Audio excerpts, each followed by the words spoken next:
Greetings to you all in the matchless name of our Lord and Savior Jesus Christ. प्रभु यीशु मसीह के मधुर और मीठे नाम में आप सबों को जय मसीह की।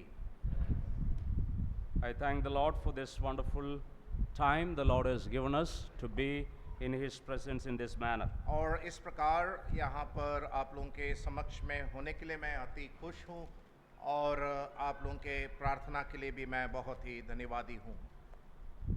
You have been praying for this day. और हम लोग इन दिनों के विशेष सभाओं के लिए प्रार्थना करते आ रहे थे And the Lord has made this day possible that we are able to get together in this manner. और परमेश्वर ने आज के इस दिन को देखने के लिए और इन दिनों के विशेष आत्मिक बाइबल अध्ययन में की श्रृंखला में हमें पहले दिन में प्रवेश करवाया, इसलिए मैं परमेश्वर का धन्यवाद देता हूँ। I understand you have traveled from different places to attend this meeting tonight. और मैं समझता हूँ कि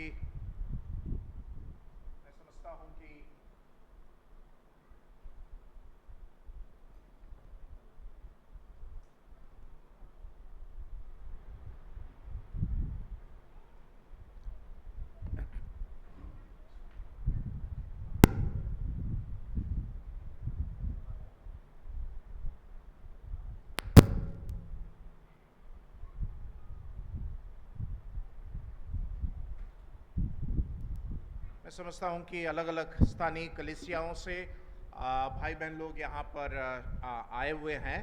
I thank the Lord for your interest in learning God's word. और इस बात के लिए मैं प्रभु का धन्यवाद देता हूँ कि आपकी जो परमेश्वर के वचन को सीखने की रुचि वो सराहनीय है।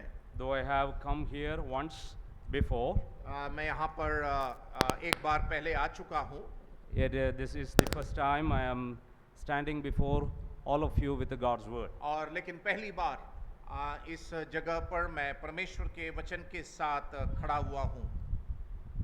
Today and the next 2 days we would be thinking about the title Anatomy of a Fruitful Disciple. आज और कल और परसों हम इस विषय पर अध्ययन करेंगे, एक सच्चे शिष्य की संरचना, एक सच्चे शिष्य की संरचना।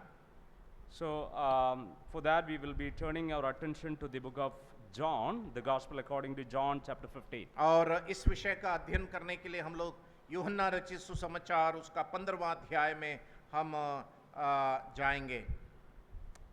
I understand this is a familiar passage for all of us. और मैं समझता हूँ कि हम सबों के लिए एक बहुत ही सुपरिचित वचन है।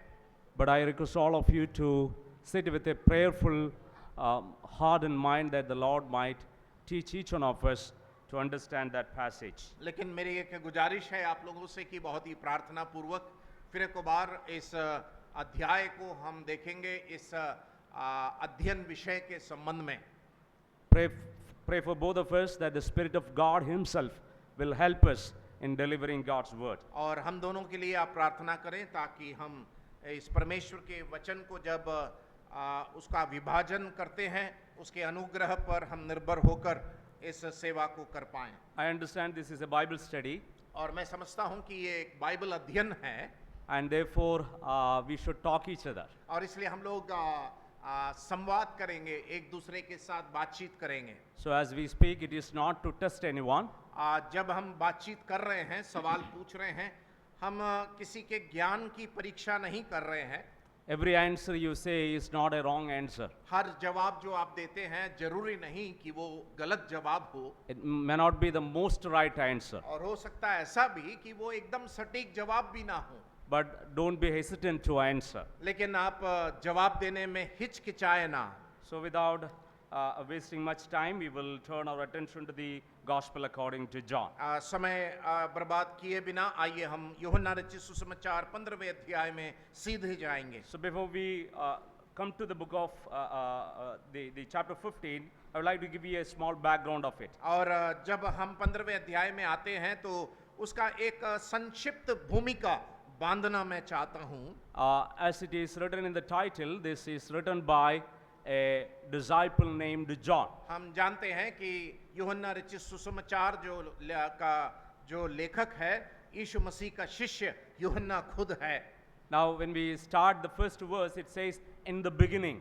और जब पहला अध्याय यूहन्ना का उसका पहली आयत को हम पढ़ते हैं कि आदि में होकर इस सुसमाचार की शुरुआत होती है। And it is not introducing about the author himself. और वहाँ पर हम लेखक के संबोधन के साथ इस किताब की शुरुआत नहीं होती But है। we understand this gospel is written by one of the disciples who loved Jesus Christ. लेकिन हम जानते हैं कि सुसमाचार का जो रचयी करता है वो प्रभु यीशु मसीह से अति प्रेम करने वाला यूहन्ना खुद है। Yes, so we believe it is written by John himself. और इसलिए हम ये विश्वास करते हैं कि ये सुसमाचार यूहन्ना के द्वारा ही लिखा गया है। Now, John the apostle has written this epistle with a purpose. और यूहन्ना इस सुसमाचार को एक मकसद और उद्देश्य के तहत इस सुसमाचार को लिखा है। Now, any idea with what purpose did he write this particular gospel? आप में से कोई एक वचन निकाल कर बता सकते हैं यूहन्ना के किस अध्यायों को लिखने के पीछे का मुख्य उद्देश्य क्या है? कुंजी वाक्य कौन सा हो सकता है? आधार वाक्य यूहन्ना का कौन सा है? है? सही बोला? हाँ, जोर से बोलिए। हैं? 20वां अध्याय उसका 31वीं आयत इस किताब का कुंजी वाक्य है, उद्देश्य वाक्य है। सही है। Very good. It is written that the verse says that these have been written so that you may believe that Jesus is the Christ, and by believing in him you may have eternal life. यूहन्ना का सुसमाचार का उद्देश्य वाक्य कुंजी वाक्य उसका 20वां अध्याय 31वीं आयत है, परंतु ये इसलिए लिखे गए हैं कि तुम विश्वास करो कि यीशु ही परमेश्वर का पुत्र मसीह है और विश्वास करके उसके नाम से जीवन पाओ। So John wanted to say that Jesus Christ is the Son of God. और इसलिए यूहन्ना इस बात को ऐलान करना चाहता है, साबित करना चाहता है कि प्रभु यीशु मसीह परमेश्वर का पुत्र है। Now, if the Bible says Jesus Christ is the Son of God, it says that he himself is God. और बाइबल इस बात को कहती है कि यीशु मसीह परमेश्वर है और यीशु मसीह परमेश्वर का पुत्र है। So by believing in Jesus Christ that he is the Son of God, we are going to have eternal life. और इस यीशु मसीह पर हम विश्वास जब लाते हैं और रखते हैं तो हम उस अनंत जीवन को प्राप्त करते हैं। So to tell about Jesus Christ as the Son of God, और इसलिए यूहन्ना जब यीशु मसीह परमेश्वर का पुत्र है इस बात को जब वो ऐलान करता he है has divided these chapters in a very beautiful way. और इस मुख्य तथ्य को समझाने के लिए इस सुसमाचार के किताब को उसका विभाजन बहुत अच्छे तरीके से उसने किया है। So I would like to say the broad outline of the gospel according to John. और यूहन्ना रचित सुसमाचार का जो किताब है उसका एक व्यापक भूमिका मैं विभाजन के तौर पर बांधना चाहता हूं। The first chapter, verses 1 to 18, is all about the introduction. और पहला अध्याय 1 से लेकर 18वीं आयत तक सबसे पहले शुरुआती संबोधन इस किताब के बारे में हम पढ़ते हैं। He introduces the Son of God. और वहां पर यूहन्ना परमेश्वर के पुत्र यीशु मसीह को वहां पर प्रस्तुत करता है। And if you read the original, it is a poem. और जब आप यूनानी भाषा में यूहन्ना रचित सुसमाचार पहला अध्याय 1 से लेकर 18 तक पढ़ेंगे वो एक कवितात्मक रूप में वहां पर लिखा गया है यूनानी भाषा में। So that is the introduction that is about the Son of God. और यीशु मसीह जो परमेश्वर का पुत्र है उसका शुरुआती संबोधन पहले अध्याय 1 से लेकर 18 तक हम पढ़ पाते हैं। Now, chapter 1 verse 19 to chapter 12, it is about the signs. और पहला अध्याय 19वें आयत से लेकर 12वें अध्याय तक उन चिन्हात्मक प्रमाणों के बारे में लिखा हुआ है। So there we see 7 signs. So we call that part as the book of signs. और Signs. 19वें आयत से लेकर 12वें अध्याय तक वहां पर चिन्हों का किताब, चिन्हों का अध्याय होकर हम देख पाते हैं। So one of the features of the gospel according to John is there are 7s in this book. और इस किताब की एक खासियत है कि इस किताब में सुसमाचार में 7 यीशु मसीह के दावों के बारे में लिखा गया है। So in the first chapter itself, we are able to read the 7 titles of the Lord Jesus Christ. पहले अध्याय में ही यीशु मसीह के 7 शीर्षकों को हम पढ़ पाते हैं। There we read that Jesus Christ is the Lamb of God. वहां पर हम पढ़ते हैं कि यीशु मसीह परमेश्वर का मेमना है। Then we read Jesus Christ is the Son of God. उसके बाद यीशु मसीह परमेश्वर का पुत्र है। Then we read Jesus Christ is the Messiah. और उसके बाद यीशु मसीह मसीहा है। And then we read Jesus is the Jesus Christ is Jesus of Nazareth. और उसके बाद वो नासरी यीशु मसीह होकर संबोधन किया गया। So likewise in the first chapter itself,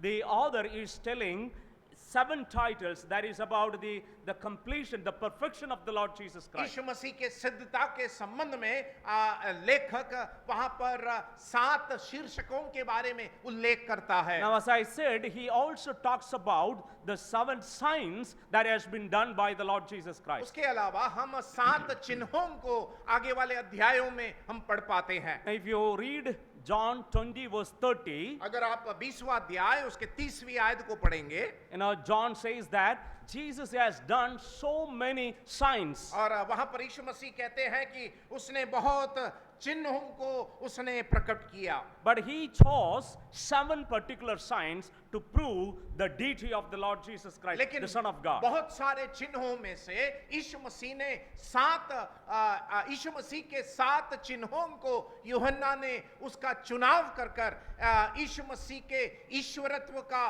प्रमाण इस किताब में देता So है। that is why John 1:19 to the entire 12 chapters, it is called the book of signs. और इसलिए पहला अध्याय 19वें आयत से लेकर 12वें अध्याय तक वो चिन्हों का किताब होकर अंकित किया गया है। And then we read about the second division that we have is from John chapter 13 to 20. It is about the book of glory. और उसके बाद यूहन्ना 13 से लेकर 20वें अध्याय तक वहां पर महिमा का किताब होकर हम देख पाते हैं। Yes, when you read from 1 to 12, it is about the ministry of the Lord Jesus Christ in 3.5 years. और पहले अध्याय से लेकर 12वें अध्याय तक यीशु मसीह का 3.5 साल का इस संसार में जो उन्होंने सेवा किया उसके बारे में उल्लेख है। But when you read from 13 to 17 particularly, it is about how long time. Can you say that? 13 अध्याय से लेकर 17वां अध्याय तक वो कितना लंबे समय का काल था, आप बता सकते हैं? 13 से 17 कितना लंबा समय था वो? So 13 to 17 we call it upper room discourse. 13 से लेकर 17वां अध्याय का जो उल्लेख है, अध्याय है, वो ऊपरी कोठी जो यीशु मसीह चेलों के साथ शिक्षा दिया क्रूस में जाने के पहले उसका विवरण है। So that is a clue for the question that I have asked. और इसलिए मैंने जो सवाल पूछा उसका एक क्लू मैंने आपको दे दिया। So how long time is included from 13 to 17? 13 अध्याय से लेकर 17वें अध्याय तक कितना लंबा समय काल है? It is of few hours. It is one night we can say. हम वो ऊपरी कोठी जो यीशु मसीह चेलों के साथ समय बिताया वो एक रात का समय था जब क्रूस में जाने के पहले यीशु मसीह ने उनके साथ समय बिताया था। The Lord was celebrating the Passover along with the disciples. यीशु मसीह अपने चेलों के साथ उस फसह को मना रहा था। And that is when he is establishing the new covenant also. और उसी समय उसने नई वाचा की स्थापना भी किया था। And so many things are going on in that upper room. और ऊपरी कोठी में शिष्यों के साथ अलग-अलग प्रकार के घटनाक्रम को हम देख पाते हैं। And the Lord is giving a long discourse with the disciples. और यीशु मसीह चेलों के साथ और उनके सामने एक लंबा प्रवचन देते हुए हम पढ़ पाते हैं। And in all those discourse we see the word glory repeatedly coming. उस सारे प्रवचन में ऊपरी कोठी में जब यीशु मसीह दे रहे थे ये शब्द महिमा बार-बार आते हुए हम पाते हैं। Especially when you come to chapter 17, Jesus Christ is praying to the Father to glorify him. और खासकर 17वें अध्याय में जब यीशु मसीह की महायाजकी ये प्रार्थना हम पढ़ते हैं तो यीशु मसीह पिता से प्रार्थना करते हैं, ए पिता तेरी जो महिमा थी उसी महिमा से मेरी महिमा करके यीशु मसीह प्रार्थना करते So हैं। chapters 13 to 20 we call the book of glory. 13 से लेकर 20वां अध्याय हम महिमा का किताब होकर देखते हैं। And the last chapter, chapter 21, is the conclusion of the gospel according to John. और 21वां अध्याय यूहन्ना रचित सुसमाचार का जो अंतिम उल्लेखों को हम पढ़ते हैं। So it is called the conclusion. और इसलिए वहां पर इस किताब की समाप्ति 21वें अध्याय में हम देख सकते हैं। So can we quickly say the division of the gospel? आइए हम यूहन्ना रचित सुसमाचार के विभाजन को जल्दी से कहें। पहला विभाजन, हाँ, पहला विभाजन है, पहला अध्याय 1 से लेकर 18 तक। दूसरा Yes, दूसरा very good. विभाजन 19वें आयत से लेकर 12वां अध्याय तक। और तीसरा 13 to 20. 13 से लेकर 20वां अध्याय और 21वां अध्याय अंतिम समाप्ति इस किताब का। Now tell me the chapter 15 is coming in which section? और बताएं कि 15वां अध्याय किस जगह आता है, कौन से विभाजन में आता है? दूसरा या तीसरा?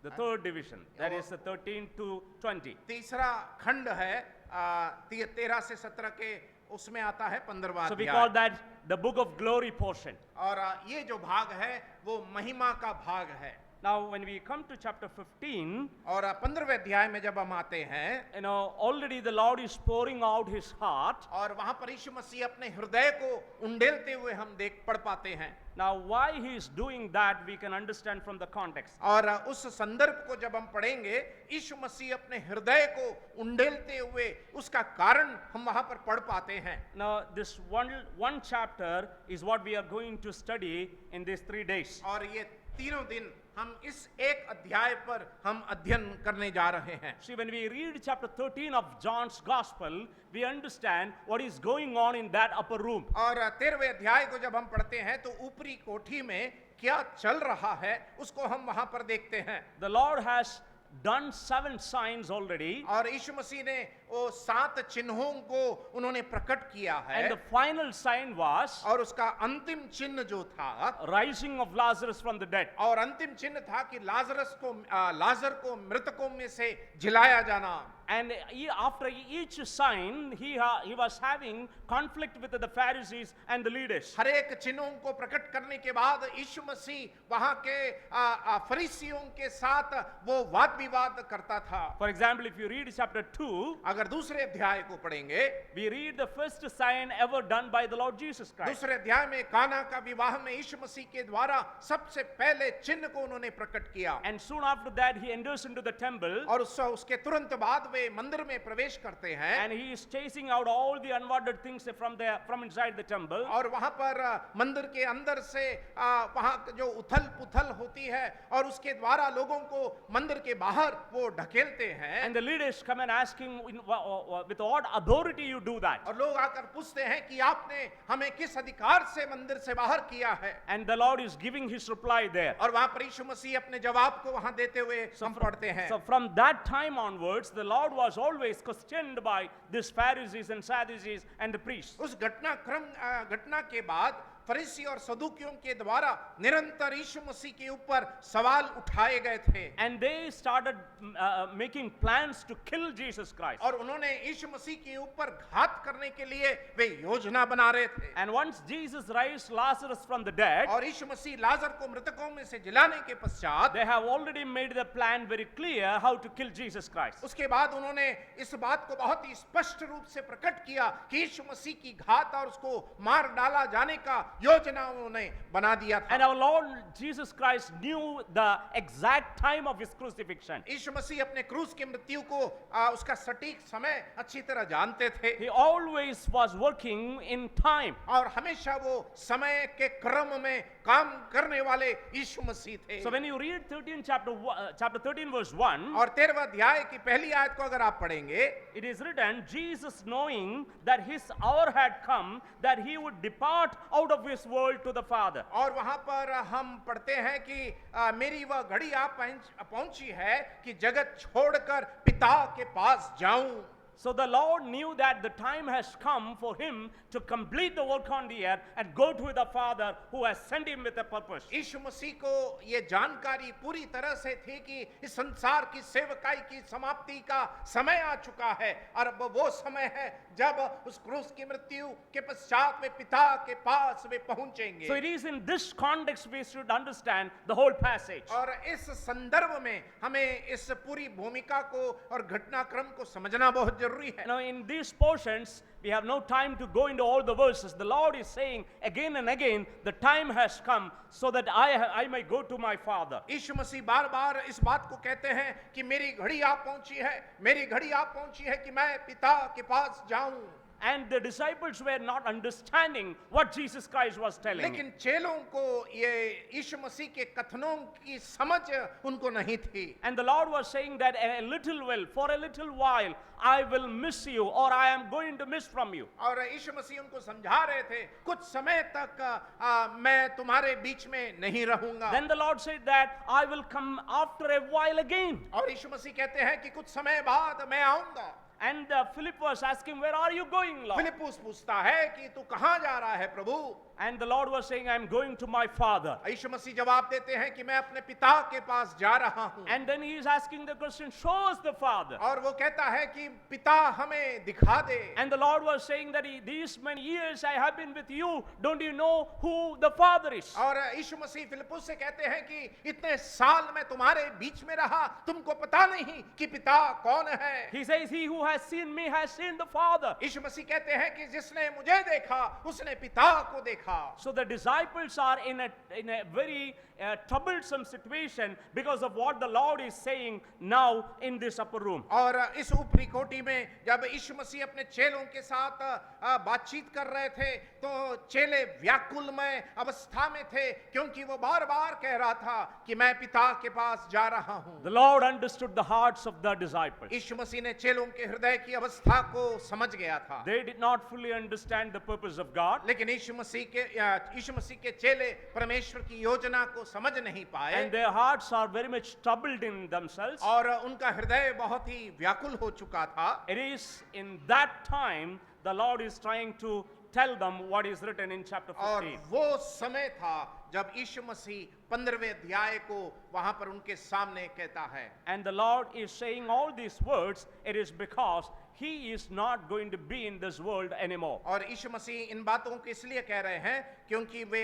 उनको समझा रहे थे कि मैं अब कुछ समय के बाद पिता के पास चला जाऊंगा। So I would like to take one verse as a key verse for today's our meditation. आज के अध्ययन के लिए एक कुंजी वाक्य को मैं निकालना चाहता हूं। That is 15 verse 8. और 15वां अध्याय का 8वीं आयत। So that is chapter 15 verses 1 to 8, that is what we are going to look today. आज हम 15वां अध्याय 1 से लेकर 8 तक अध्ययन करेंगे। Tomorrow we will be looking from 9 to 17. कल हम 9 से लेकर 17वें आयत तक देखेंगे। And on the third day we will be looking on 18 to 27. और परसों हम 18 से लेकर 27वीं आयत तक देखेंगे। So 1 to 8 is what we are going to look today. आज हम पहली आयत से लेकर 8वीं आयत तक अध्ययन करने जा रहे हैं। So to understand today's message, we should read first the verse 8. आज के संदेश को समझने के लिए सर्वप्रथम 15वां अध्याय उसकी 8वीं आयत को हम पढ़ें।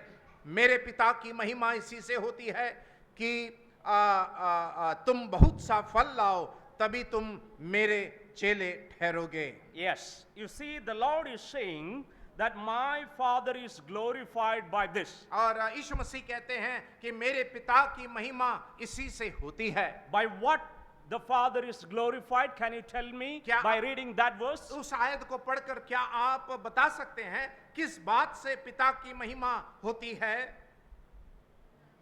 हैं? Yes, that you bear much fruit, that is what written there. फल का उत्पादन, फल को प्रकट करने से पिता की महिमा होती है। Now what was the purpose of the Lord Jesus Christ while he was here on this earth? यीशु मसीह जब इस संसार में थे तो उनका यहाँ रहने का उद्देश्य क्या था? क्या उद्देश्य था यीशु मसीह का? For what purpose did Jesus Christ come from heaven to earth? यीशु मसीह स्वर्ग छोड़कर इस पृथ्वी पर क्यों आए? See, we read, no one has ever seen the Father, the only begotten Son, who was in the bosom of the Father, has revealed himself. और हम पढ़ते हैं कि किसी ने पिता को नहीं देखा, परमेश्वर को नहीं देखा, लेकिन उसका एकलौता पुत्र ही उसने पिता को प्रकट किया है. So the very purpose of the Lord Jesus Christ coming on to the earth is to reveal his Father. एकमात्र उद्देश्य यीशु मसीह का स्वर्ग से पृथ्वी पर आने का वो यह है कि वो पिता को प्रकट करें. And through his person, he revealed who the Father is. और यीशु मसीह के ईश्वरत्व और सिद्ध मनुष्यता में उन्होंने पिता कौन है उसको उन्होंने प्रकट किया. Through his works, he revealed who the Father is. उसने अपने कामों के द्वारा पिता कौन है प्रकट किया. And there is going to be one more final work through which he is going to reveal his Father. एक और अंतिम कार्य बाकी है जिसके द्वारा वो पिता को प्रकट करने जा रहे हैं. And after that, he is going to go to the Father. और उसके बाद वो पिता के पास जाने वाले हैं. Now, who is going to glorify the Father on the earth? और इस पृथ्वी पर पिता की महिमा कौन करने जा रहा है? It is his disciples. उसके चेले करने जा रहे हैं. And it is for that purpose he trained them for the last 3.5 years. और उस मकसद के तहत यीशु मसीह ने अपने चेलों को प्रशिक्षण दिया था. Now they are going to glorify the Father. और ये यीशु मसीह के चेले पिता की महिमा करने जा रहे हैं. But how are they going to glorify the Father? लेकिन सवाल ये है कि पिता की महिमा वो कैसे करेंगे? And that is by bearing fruit. और वो फल आत्मिक अपने जीवन में फल को उत्पन्न करने के उत्पादन करने के द्वारा पिता की महिमा So करेंगे. as they bear fruit and glorify the Father, और इस प्रकार जब वे फल को प्रकट करते हुए पिता की महिमा करते हैं, they prove that they are Jesus' disciples. और वे इस बात को साबित करते हैं कि वे यीशु मसीह के चेले हैं. Now, who is a disciple? यीशु मसीह का चेला कौन है? चेला कौन है? In Acts of the Apostles, we read प्रेरितों के काम के किताब में हम पढ़ते हैं the disciples have got one name. One name. यीशु मसीह के चेलों को एक नाम दिया गया था. What is that? और वो नाम क्या है? In Acts chapter 13, we read, in Antioch, the disciples were first called Christians. प्रेरितों के काम 13वें अध्याय में सर्वप्रथम सबसे पहले चेलों को मसीही होकर कहलाया गया था अंताकिया में. And what is the meaning of that word Christian? और उस शब्द अंग्रेजी में क्रिश्चियन या मसीही शब्द का अर्थ क्या है? So in the original, it is Christos Ian. और मूल भाषा में क्रिस्तोस यान है. So that is what translated in English as Christian. वो क्रिस्तोस यान यूनानी भाषा से अंग्रेजी में क्रिश्चियन होकर उसका अनुवाद किया गया है. So Christos means Christ, क्रिस्तोस मतलब मसीह, and Ian meaning the follower. और यंग का मतलब है जो इस मसीह के पीछे चलने वाला है. So the people of Antioch saw the disciples of Jesus Christ, Antakya के लोगों ने यीशु मसीह के चेलों को जब देखा and they called them Christians. और उनके जीवन को देखकर उन्होंने मसीही होकर उनको पुकारा और संबोधन किया. They saw the Christ in these disciples. और उन्होंने यीशु मसीह को इन शिष्यों के जीवन में उन्होंने देखा. The disciples are talking like Jesus Christ. यीशु मसीह के समान बातचीत करने वाले शिष्य, The disciples are talking like Lord Jesus Christ. यीशु मसीह के समान संवाद करने वाले शिष्य, The disciples are replying like Jesus Christ यीशु मसीह के समान जवाब देने वाले शिष्य,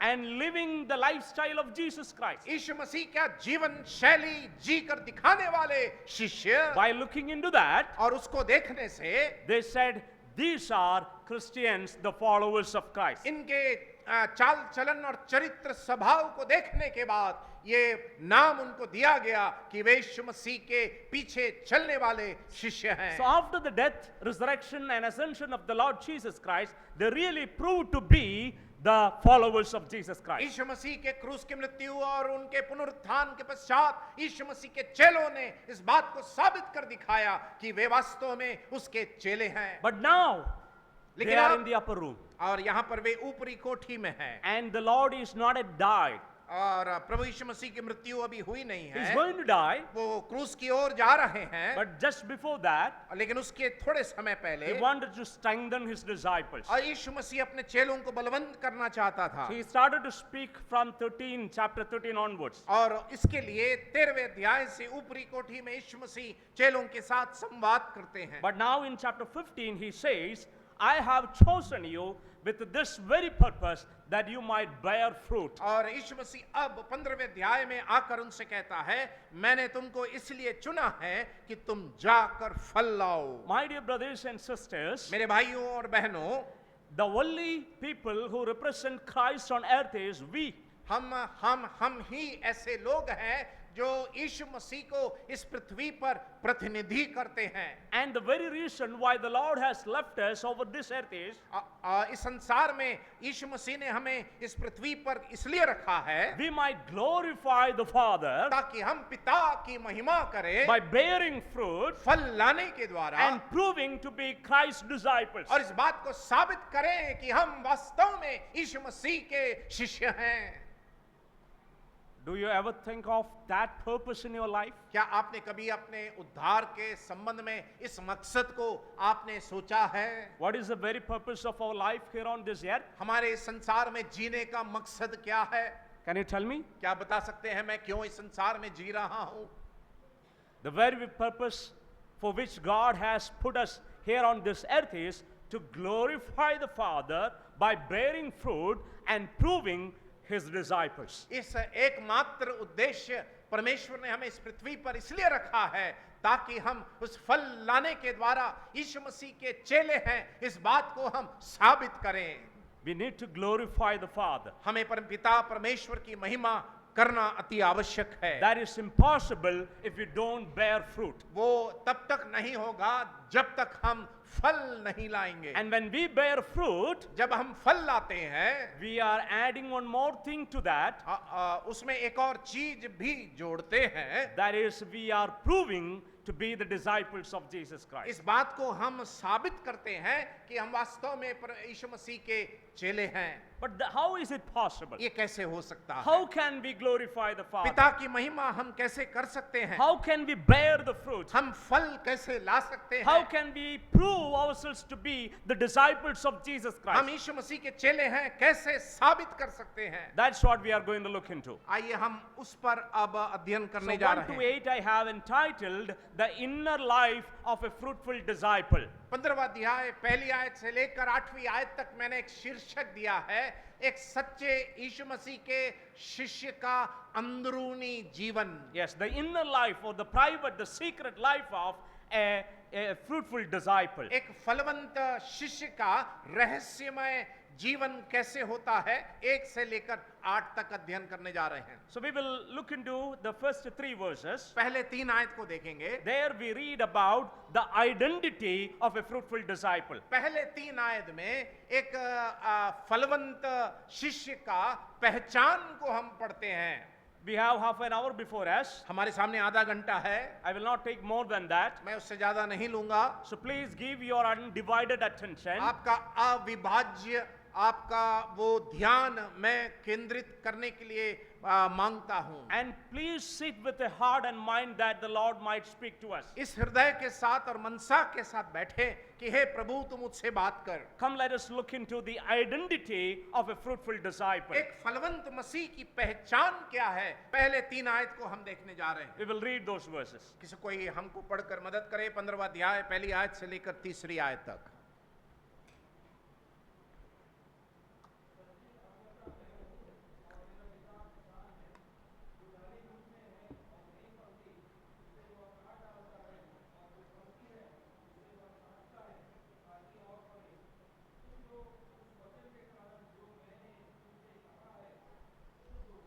धन्यवाद। When we read those 3 verses, we understand there is a agricultural language used there. पहले 3 आयत को जब हम पढ़ते हैं तो वहां पर खेती बाड़ी का एक छाया रूप हम देखते हैं। So it is little difficult to understand when we read. हम पढ़ने से एक थोड़ा कठिन महसूस जरूर होगा। And that is because it is a figurative language. क्योंकि ये कठिन इसलिए है क्योंकि यह एक This दृष्टांतों में. इसलिए क्योंकि यहाँ पर किसी बात को समझाने के लिए एक दूसरी बात का उदाहरण दिया Yes. गया है, इसलिए समझना थोड़ा कठिन है। The Lord himself said that he is speaking in figurative language. प्रभु यीशु मसीह ने खुद कहा कि मैं अलंकारित भाषा में बातचीत करता Say हूँ। 16 verse 25. Can you read? 16वां अध्याय उसकी 25वीं आयत पढ़ेंगे। 16 का 25, मैंने ये बातें तुमसे दृष्टांतों में कही है, या परंतु वह समय आता है कि मैं तुमसे दृष्टांतों में और फिर ना कहूंगा, परंतु खोल कर तुम्हें पिता के विषय में बताऊंगा। Yes, the Lord is actually not talking in plain terms. यीशु मसीह एक साधारण भाषा में बात नहीं कर रहे हैं। He is speaking in figurative language. यीशु मसीह एक अलंकृत भाषा में बात कर रहे हैं, And it is with a purpose. और वो एक उद्देश्य के तहत ऐसे बात करते हैं। He is actually speaking the spiritual things. और यहाँ पर अलंकृत भाषा में बात करने का मकसद आत्मिक बातों को समझाने के लिए है। And spiritual things, if we say in the literal terms, it is not easy to understand. आत्मिक बातों को एकदम साधारण भाषा में समझाने से समझने में दिक्कत होती है। So he understands the background of the disciples. और वो यीशु मसीह चेलों के उस पृष्ठभूमि को समझते हैं। Scholars say probably Jesus has already left the upper room and came to the temple. और पंडितों का मानना है कि यीशु मसीह ऊपरी के कोठी को छोड़कर अब मंदिर में प्रवेश कर चुके हैं। Because in 14 verse 31 it is written, Jesus says, "Come, let us go." और क्योंकि 14 का 31 में लिखा है कि आओ हम यहाँ से चलें। And when you come to chapter 18 verse 1, और 18 के 1 में जब हम आते हैं, he is actually crossing the Kidron. और किद्रोन के उस तराई से के नाले से वो पार करते हुए जा रहा है। So after chapter 14, the Lord is actually walking. और 14वें अध्याय के बाद यीशु मसीह चलते जा रहे हैं। And probably he has come to the temple. और हो सकता है कि वो मंदिर तक पहुंच चुके हैं। And when you look into the most holy place, और अति पवित्र स्थान की ओर जब देखेंगे, at the entrance of that, और उसके प्रवेश द्वार में जब देखेंगे, there is a big door there, gate there, एक बहुत बड़ा दरवाजा है वहां, and it is very much designed with the picture of the vineyard. Picture of vineyard. वो मंदिर का जो बड़ा दरवाजा है वो अंगूर की बारी का एक चित्र के साथ वहां पर उसको अलंकृत किया गया है। So Josephus the historian says that. और इतिहासकारों का इस प्रकार कहना है। So probably the Lord is standing before that temple, और हो सकता है कि यीशु मसीह मंदिर के सामने खड़े हैं, and the disciples are able to see that vineyard picture there. और हो सकता है कि शिष्य वो अंगूर की बारी का दृश्य को देख रहे हैं। And then he speaks in the terms of that viticulture or agriculture. और उस दृश्य के कारण हो सकता है कि यीशु मसीह खेतीबाड़ी का दृष्टांत देकर अलंकृत भाषा में उनको समझाने की कोशिश करते हैं। The total anatomy of a wine is not used here. और वहां पर संपूर्ण संरचना का विवरण यहाँ पर नहीं लिखा है, Because that is not the purpose of the Lord. लेकिन यीशु मसीह का उद्देश्य वो नहीं था। The Lord wants to speak a spiritual thing in a very particular way. और यीशु मसीह का उद्देश्य था एक विशेष आत्मिक मुद्दे को समझाने के लिए, ये खेतीबाड़ी का उदाहरण देकर, दृष्टांत देकर उनको समझाने के लिए। So Jesus says that he himself is the true wine. यीशु मसीह इसलिए पहली आयत में कहते हैं कि मैं सच्ची दाखलता हूं। So one of the anatomy there, that is the wine is Jesus Christ. और वहां पर जो संरचना होकर हम देखते हैं वो दाखलता प्रभु यीशु मसीह खुद है। You see, when you think about the wine tree or the wine plant, जब अंगूर के उस पेड़ को, डाली को देखेंगे, there is stem, वहां पर एक डाली है, branches, और उसका शाखाएं हैं, roots, और जड़ है, leaves, और पत्ते हैं। so many things we can talk about. बहुत सारे चीजों को हम देख सकते हैं। But the Lord said he is the vine, और यीशु मसीह कहते हैं मैं सच्ची दाखलता हूं। and then he also says that branch, who are the branches? और वो खुद कहते हैं कि ये डालियां कौन हैं। And from that verses, do you understand who are the branches? डालियां कौन है, क्या आप समझ पा रहे हैं उसको पढ़ने से? पहला 3 आयत, डालियां कौन है? Jesus Christ is the vine, सच्ची दाखलता यीशु मसीह है, And who are the branches? डालियां कौन है?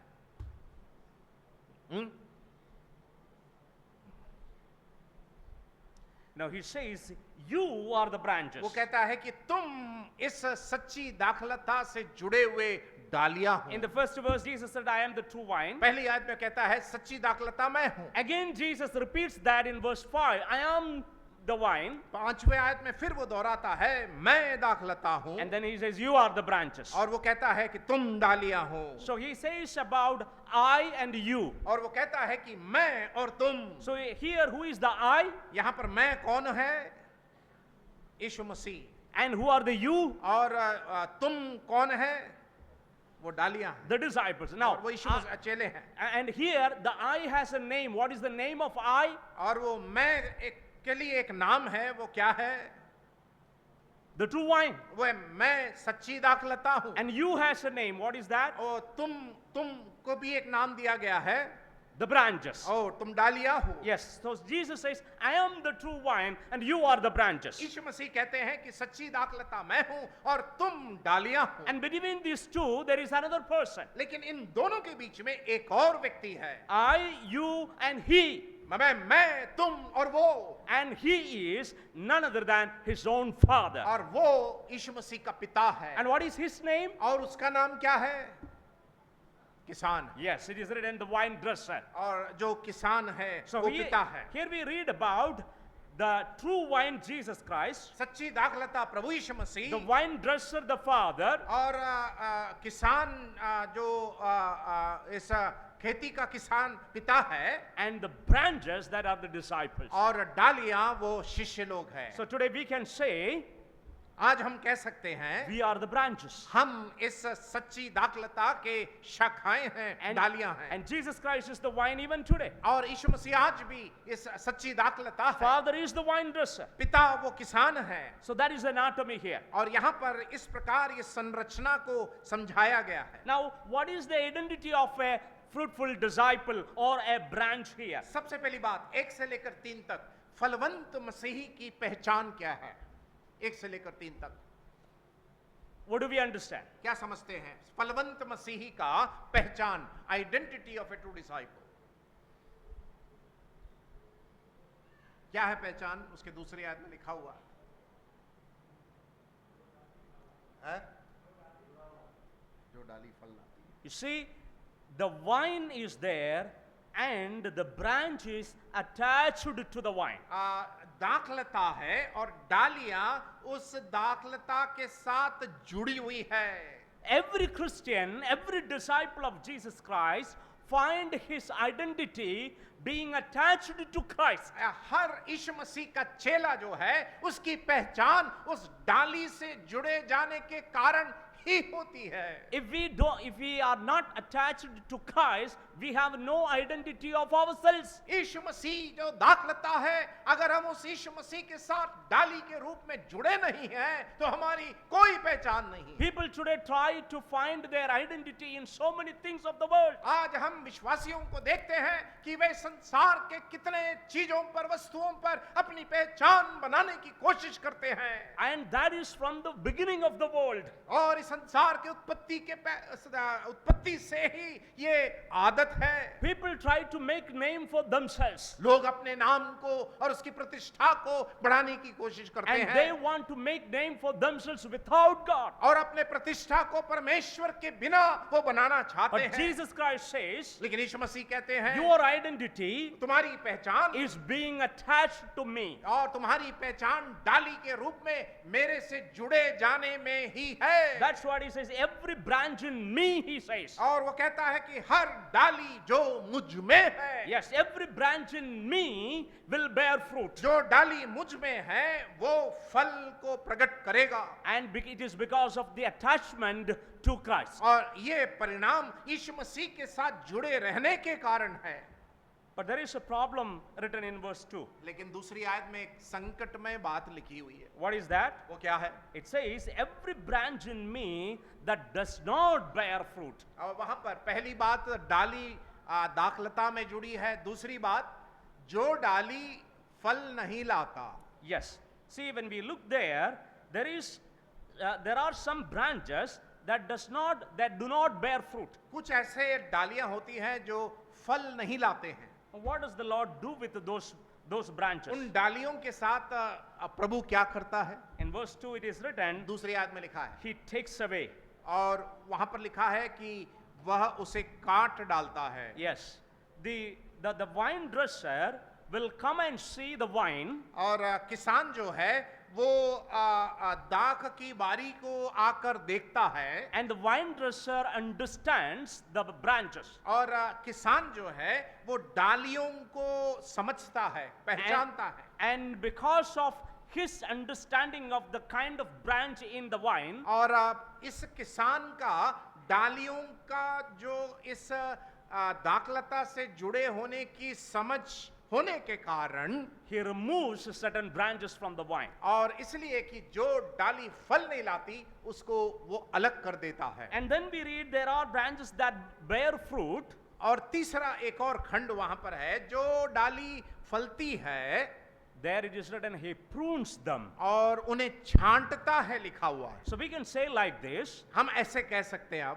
there are dead branches in the vine, हम ऐसे कह सकते हैं कि एक दाखलता में मरी हुई डालियां हैं, and there are alive branches in the vine. और दाखलता में जीवित डालियां भी है। Or otherwise we can say like this, या तो ऐसे भी कह सकते हैं, there are professing branches in the vine, और दाखलता में दावा करने वाले डालियां हैं, and there are the true branches in the vine. और सच्ची डालियां भी है। So the professing dead branches the vine dresser will remove from the vine. और वो डालियां जो दावा करती है लेकिन निर्जीव है, उसको किसान काट डालता है। But the real alive branches the vine dresser will prune. लेकिन जो जीवित डालियां हैं और उसमें फल आ रहा है, किसान उसको छांटता है। Now why does the father or the vine dresser prunes the alive branches? अब सवाल यह है कि ये किसान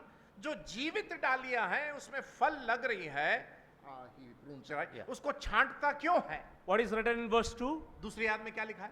It says that they might bear more fruit. ताकि वो छांटता इसलिए है ताकि वो और फल लाए। Now what will happen to those branches that are dead? अब जो निर्जीव मरी हुई डालियों का क्या होगा?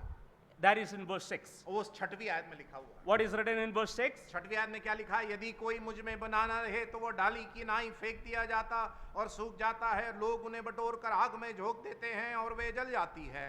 Yes, you see, this is a real fact that is going on in the Christendom today. आज मसीही दुनिया में यही घटना हो रही है।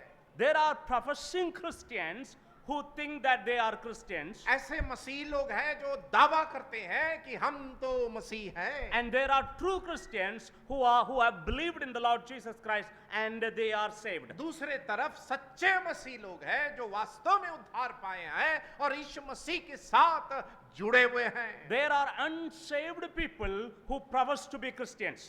उद्धार ना पाए हुए लोग हैं जो मसीह होने का दावा करते हैं। There are true Christians who also are with them. और इनके साथ सच्चे मसीह लोग भी मौजूद हैं। There are so many examples from the Bible we can show. Bible के अंदर से अनेकों उदाहरण को हम देख सकते But if हैं। you look into Matthew's Gospel, chapter 7, मत्ती रचित सुसमाचार 7वां अध्याय में अगर आप जाएंगे, verse 21, उसका 21वीं आयत, there the Lord is talking about this very thing. और इसी के बारे में यीशु मसीह वहां पर कहते हैं। You see where in verse 21 it says, not everyone who says to me, Lord, Lord, will enter the kingdom of heaven, but he who does the will of my Father who is in heaven will enter. Yes, you see, there it is written, many are going to say in the last day that we have called you Lord, Lord. अंतिम दिनों में बहुत सारे लोग पुकारेंगे, हे प्रभु, हमने तुझे पुकारा है और अनेकों अद्भुत काम तेरे नाम से किए हैं। Yes, they will say, we prophesied in your name. तेरे नाम से भविष्यवाणियां किया। We have done so many signs and wonders in your name. अद्भुत चिन्हों और कामों को हमने किया है। And the Lord will tell them, और प्रभु उनको कहेगा, I do not know you. you. मैं तुम्हें नहीं जानता। One more verse, that is 1 John chapter 2, 18 and 19. पहला यूहन्ना की पत्री दूसरा अध्याय 18 और 19वीं आयत। What do we read there? वहां क्या पढ़ते हैं? There it says that they have gone from us, अब वो हमारे में से निकले तो but they हैं, were not of us. लेकिन वो हमारे के नहीं थे। Yes, so John the apostle is warning the Christians, और इसलिए यूहन्ना वहां पर मसीहों को चेतावनी देता है, and he says that there are many who are antichrist. और वे कहते हैं कि वो कहता है कि कई हैं जो मसीह विरोधी हैं। How many antichrists are there? कितने मसीह विरोधी लोग हैं? कितने मसीह विरोधी हैं? एक है कि अनेक है? है? It is both one and many. ये दोनों सही है, एक भी सही है और एक से अधिक भी है। There are many antichrists today, आज बहुत सारे मसीह विरोधी वर्तमान में हैं, but there is going to be one antichrist coming. लेकिन भविष्य में एक मसीह विरोधी प्रकट होने वाला है। Now, who are these antichrists John talking about? यहाँ पर मसीह विरोधी जो यूहन्ना जिक्र कर रहा है वे कौन है? If you read verse 19, he says, 19वीं आयत को पढ़ेंगे तो वहां लिखा all है, these antichrists went out from us, वे मसीह विरोधी लोग वे हम में से निकले वे लोग हैं, but they were not really of us. लेकिन हमारे वे कभी नहीं थे। For if they had been of us, हमारे होते they would have remained with us. तो हमारे साथ रहते, But they have went out and they have proved to be not of us. पर इसलिए गए कि वह प्रकट हो कि वे सब हम में के नहीं हैं। I am talking about a very dangerous situation in the churches today. आज मैं कलीसिया के अंदर बहुत ही खतरनाक अवस्था के बारे में आपको चिता रहा हूं। So I would like to ask you to read 2 Corinthians 13:5, where Apostle Paul is warning something. और दूसरा कुरिन्ती 13वां अध्याय 5वीं आयत जहां पौलुस एक चेतावनी देता है। You see, he is asking the believers of Corinth और वो कुरिन्थ के विश्वासियों से पूछता है, to test their faith. अपने विश्वास को परखो। Why do you test your faith? हम अपने विश्वास को क्यों परखना है? To know whether you are in Christ or not. इस बात को परखने की आवश्यकता इसलिए है कि मैं और आप मसीह में है कि नहीं जानने के लिए। Let me ask you, are you in Christ today? मैं आपसे एक सवाल पूछूं, क्या आप मसीह में हैं? Maybe you are a baptized person. आप हो सकता है कि बपतिस्मा लिए हुए व्यक्ति हैं। Maybe you are taking part from the Lord's table. प्रभु भोज में शामिल होने वाले व्यक्ति हो सकते हैं। Maybe you are exhorting the church. हो सकता है कि कलीसिया को संबोधन करने वाले व्यक्ति हैं। Maybe you are preaching in the church. कलीसिया में प्रचार करने वाले व्यक्ति हो सकते हैं। There are some who take the leadership even. और यह भी है कि कलीसिया के अंदर ऐसे लोग नेतृत्व में भी हम पाते हैं। I'm not saying any one of you are like that in this church. और मैं ये नहीं कह रहा हूं कि आप में से कुछ लोग इस प्रकार के एक अवस्था में शामिल हैं। But from the first century even today, पहली सदी से लेकर आज तक the church is consisted of the true believers and the fake believers. कलीसिया के अंदर झूठे विश्वासी और सच्चे विश्वासियों का एक मिश्रण हम पाते हैं। And that is because they don't understand the gospel rightly. और ये झूठे विश्वासियों की समस्या ये है जो दावा करते हैं कि वे मसीह हैं, उनकी समस्या है कि सुसमाचार को वे आज तक ठीक से समझे नहीं हैं। There are some people who think that they are saved because कुछ लोग सोचते हैं कि वे उद्धार पाए हैं क्योंकि they believe in the facts of the Bible. क्योंकि वे बाइबल के तथ्यों पर विश्वास करते हैं, इसलिए मानसिक रूप से इसलिए वे सोचते हैं कि वे विश्वासी हैं। There are many people who say whatever is written in the Bible is true, I believe. और वो कहते हैं कि बाइबल में जो कुछ लिखा है वो सच है, मैं विश्वास करता हूं। You know what does James say in 2 verse 19? याकूब की पत्री दूसरा अध्याय 19वीं आयत में क्या पढ़ते हैं? Even Satan believes and shudder. और शैतान इस बात पर विश्वास करता है And he is stumbled before God. और वो परमेश्वर के सामने वो थरथराता है। Yes, by believing what is written in the Bible, you are not going to be a saved person. Bible में जो तथ्य लिखे गए हैं, सच्चाई लिखे गए हैं, इस पर विश्वास करने से उद्धार नहीं होता। There are some people who think that by good works we can outweigh our bad works. कुछ लोग सोचते हैं कि अच्छे कर्म करने के द्वारा बुरे कर्म को मिटा सकते हैं। You know, in Isaiah chapter 64 verse 6 it is written, यशायाह की किताब 64वां अध्याय 6वीं आयत में हम पढ़ते हैं, all our works, good works are like filthy rags. हमारे अच्छे कर्म मैले चितड़ों के समान हैं। And by good works no one is going to be saved. अच्छे कर्मों के द्वारा कोई भी उद्धार में नहीं आ सकता। You really check yourself, test your faith whether you are in Christ or not. आज शाम के समय यह विश्वास की परख होनी चाहिए, क्या मैं मसीह में हूँ? You think that you are a believer because you believe what the Bible says? आप विश्वासी facts of the इसलिए Bible? आप बाइबल में जो लिखी बातों पर विश्वास करते हैं, इसलिए क्या आप दावा करते हैं मैं विश्वासी हूँ? Are you thinking that you are a believer because you do so many good works? क्या आप विश्वासी हैं इसलिए दावा करते हैं क्योंकि आप अच्छे कर्म करते हैं?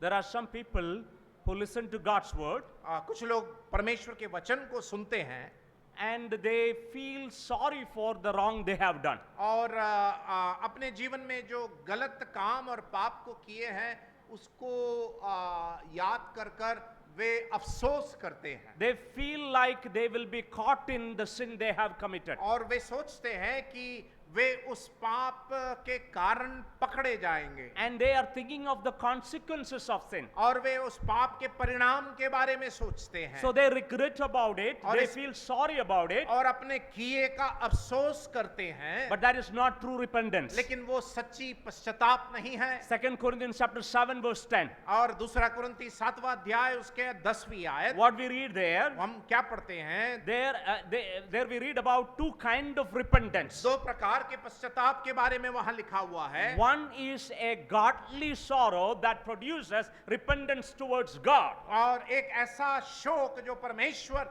भक्ति से उत्पन्न होता है। But there is another repentance that causes because of the worldly sorrow. लेकिन एक सांसारिक शोक भी है जो उस आयत में लिखा हुआ है। You see, 2 Corinthians 7 verse 10 says that the sorrow of the world produces death.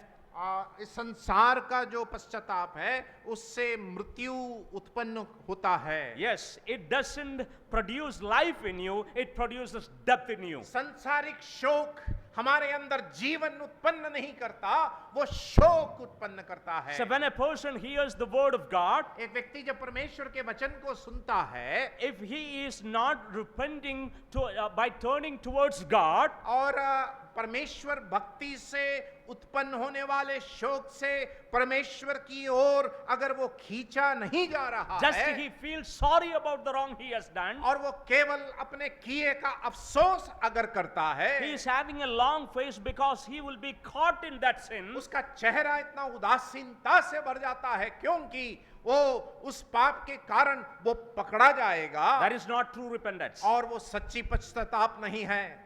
Did you repent in that way and you think that you are a saved person? क्या आपने उस सांसारिक शोक के तहत शोक करते हुए सोच रहे हैं कि आपने पश्चाताप किया और उद्धार पाए हैं? There are some who think that they are believers by confusing their confusion with the conversion. और कुछ लोग सोचते हैं कि Emotionally confused and they think they are converted to Christianity. भावनात्मक रूप से वे यीशु मसीह पर एक विश्वास लाने के द्वारा वे सोचते हैं कि वे उद्धार पाए हुए लोग हैं। For example, you go to a camp आप एक शिविर में गए मानो, and 3 days you were there, आप 3 दिन उस शिविर में थे, and the atmosphere was such that you felt very good about it. वहां का माहौल इतना अच्छा था कि आप भावनात्मक रूप से तीसरे आसमान में पहुंच गए। So you thought that you in that situation you would be so good. और उस माहौल में आपको बहुत कुछ अच्छा लगने लगा। So you decided to be like that when you come home also. और आप उस माहौल से घर आने के बाद वैसे ही महसूस जीतने के लिए आप चेष्टा करते हैं। Maybe you came and said in the church that you got saved. और शिविर से आने के बाद कलीसिया में खड़े होकर आपने कहा मैं उद्धार पा चुका हूं। But that is not the true saved person. लेकिन वो सच्चा उद्धार पाया हुआ व्यक्ति नहीं है। Because he received the word like the word is sown in the rocky place. और उसने उस वचन को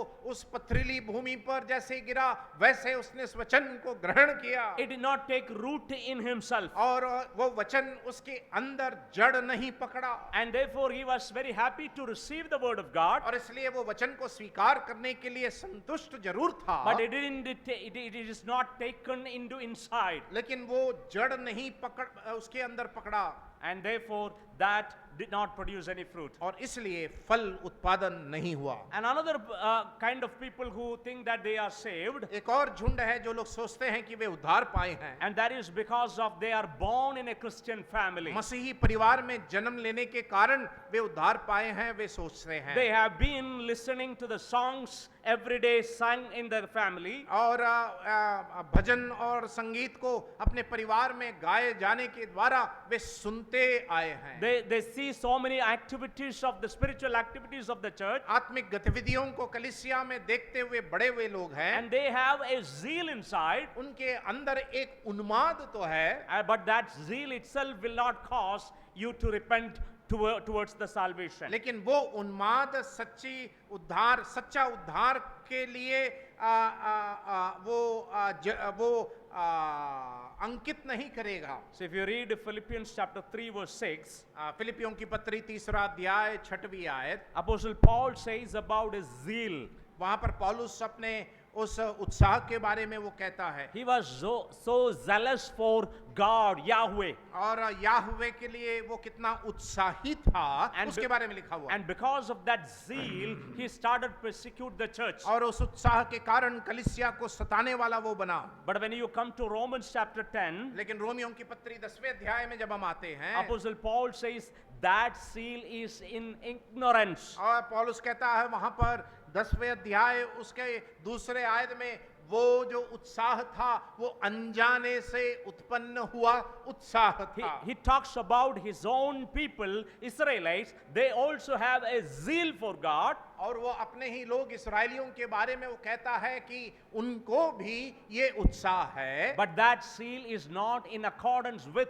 the knowledge of God. लेकिन वो उत्साह परमेश्वर के ज्ञान से तुलना ज्ञान के आधार पर नहीं है। And that is why Apostle Paul in Philippians itself says that I want to know more about the Lord Jesus Christ. इसलिए फिलिपियों की पत्री में ही यीशु मसीह के बारे में पौलुस कहता है कि मैं उसे और जानना चाहता हूं। So in chapter 15 of John, यूहन्ना रचित सुसमाचार 15 में 2 times the Lord is talking about the branch that does not bear fruit. और 2 बार उस डाली के बारे में यीशु मसीह कहते हैं कि जो फल नहीं लाती है। Why those branches does not bear fruit? वो डालियां फल क्यों नहीं लाती? क्यों नहीं लाती है? डालियां फल क्यों नहीं ला रही? Because they are not true branches. क्योंकि वे सच्ची डालियां नहीं हैं। Because they are not true disciples. क्योंकि वे सच्चे शिष्य नहीं हैं। Because they are not true Christians. क्योंकि वे सच्चे मसीही नहीं हैं। Because they are not true believers. क्योंकि वे सच्चे विश्वासी नहीं हैं। Are you a true believer? क्या आप एक सच्चे विश्वासी हैं? Please don't be deceived. आप धोखा ना खाएं। When the Lord comes, He knows who belongs to Him. और परमेश्वर जब आएगा वो अच्छी तरह जानता है कि उसके पाले में कौन कौन है। If we don't understand that today, अगर हमें आज वो समझ अगर नहीं होगी, when the Lord comes, we will be missing. प्रभु जब आएगा तो हम चूक जाएंगे। And the Lord doesn't want that to happen in our lives. लेकिन प्रभु कभी नहीं चाहता कि ये घटना किसी के साथ हो। Now, if a branch is a true branch, अगर एक डाली सच्ची डाली है, and that branch can be identified.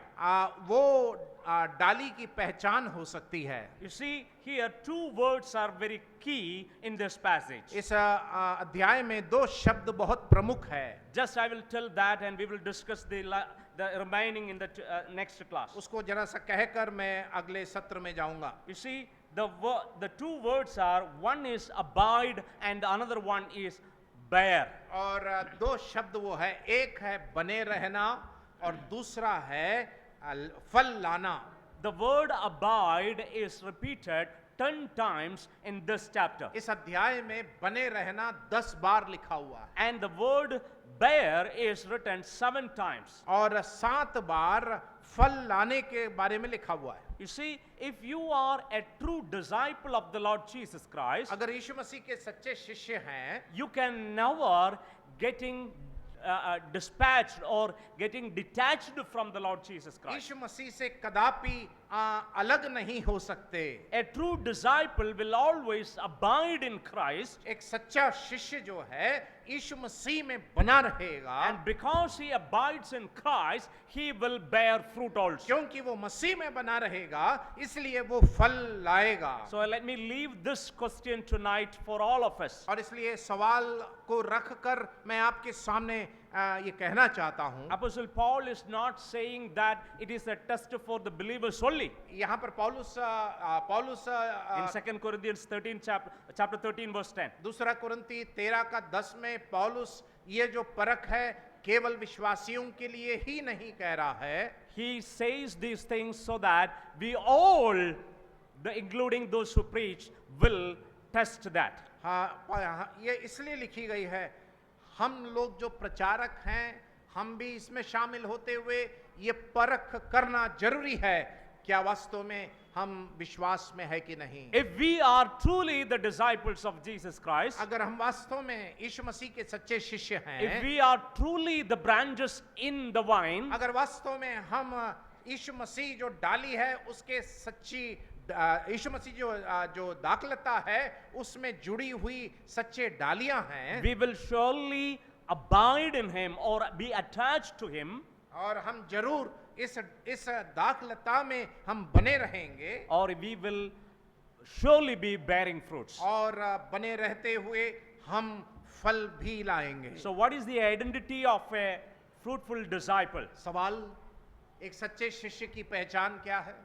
The identity of a fruitful disciple is that एक सच्चे शिष्य की पहचान यह है, he dwells or abides in Christ, वो मसीह में बना रहता है, and because of which he bears fruit. और उसके कारण वो फल लाता है. So let's ask ourselves, इसलिए आइए हम एक सवाल पूछें. am I a true branch in Christ? क्या मैं यीशु मसीह जो दाखलता है उसमें बने रहने वाला एक सच्ची डाली हूं? Am I really abiding in Christ? क्या मैं वास्तव में उस मसीह में बना रहता हूं? Am I really bearing fruit? क्या मैं वास्तव में फल लाता हूं? Now, how can we be sure that we are abiding in Christ? कैसे पता चलेगा कि हम मसीह में बने हैं कि नहीं? How can we know what fruit that we bear? कैसे पता चलेगा कि हम कौन सा फल लाएं? That's what we will be thinking in the next class. अगले सत्र में ये दो सवाल हम देखेंगे. But we should make sure that we are true branches in the Lord Jesus Christ. लेकिन हमें ये सुनिश्चित करना है,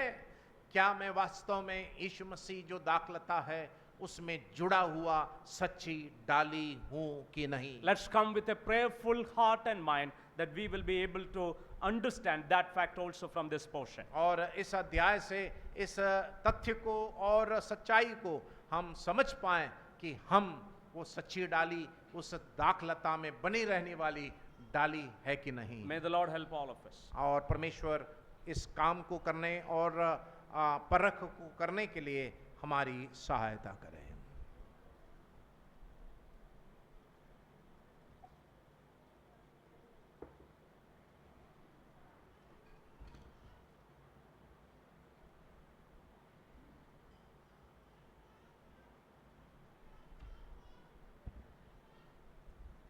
परमेश्वर का धन्यवाद होने पाए इस अच्छे समय के लिए जहाँ पर किसी भी तरह का डिस्टरबेंस नहीं हुआ.